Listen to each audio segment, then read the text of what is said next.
Yeah, it's one of those. Yeah. 1, 2, 3, 4. We had about 3 or 4 songs, and so we took them to our buddy Paul, who produced our record, Reckless. Next thing we knew, we had like 10 more songs, 15 more songs. Like, all right, cool, we're making a record. So I find that subtle signs on a freeway next to me. In the past, it has been more breaking it down instrument by instrument, and this felt more like a live band. But when my heart is on the border of insanity, I get the overwhelming ticking of ecstasy. What you play is under the microscope, and the microscope is not always forgiving. It's constantly being like, oh, I think I could do this better, I want to sound like this, but I actually sound like this. Losing, never stop to heal my bruising. You drip and I glide. One of the performances that stood out the most was Let It Roll. Aside from the group vocals and the slide guitar, everything else was done live in a single take. I think Let It Roll, that might have been my favorite song when we were recording it. This weeping movement of the tune, such a moving tune as is, but having that part on top of that as well was like the icing on the cake. It really marked like, okay, this is kind of the direction we're going in with this record. Sally was my contribution for the album. We kind of just jammed on what would become Sally. The points were like, we can't sit and record this tune. We have to stand. We have to feel like we're performing it. OH10 is a nickname for Ohio.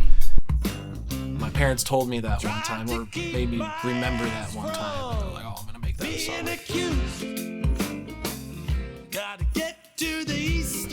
Ways of making music really complemented each other and made it easy for that record to go down like it did. We realized maybe we need to take it out of my tiny ass room and record something somewhere.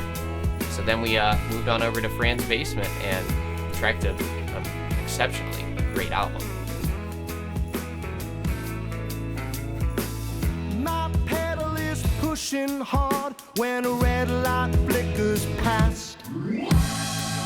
My hands are gripping. One of the standout moments, I think, was just how the songs morphed and changed from what began at our practices and taking them to the studio and making tweaks here and there to what they are on the album. I have to show is wearing at my back seat. The best feeling every day was waking up going, all right, something's gonna get recorded today, and I don't know what it is. I don't think we know what it is.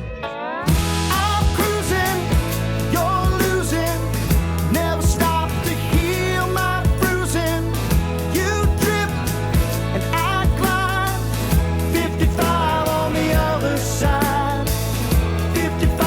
55 on the other side, that one was a kind of learning a little more restraint on the drums. And I had all these drum fill ideas, and it wasn't until Paul was like, hey man, just chill out a little bit on it. And I was like, yeah, you're so right.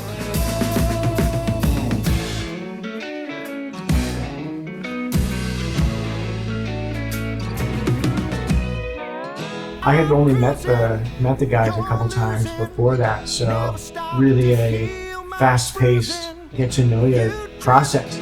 And I glide 55 on the other. It was just a really great time. I'm cruising, you're losing. Never stop to heal my Having movies on in the background and recording while watching James Bond movies. And, I don't know, it just kind of felt like a sleepover.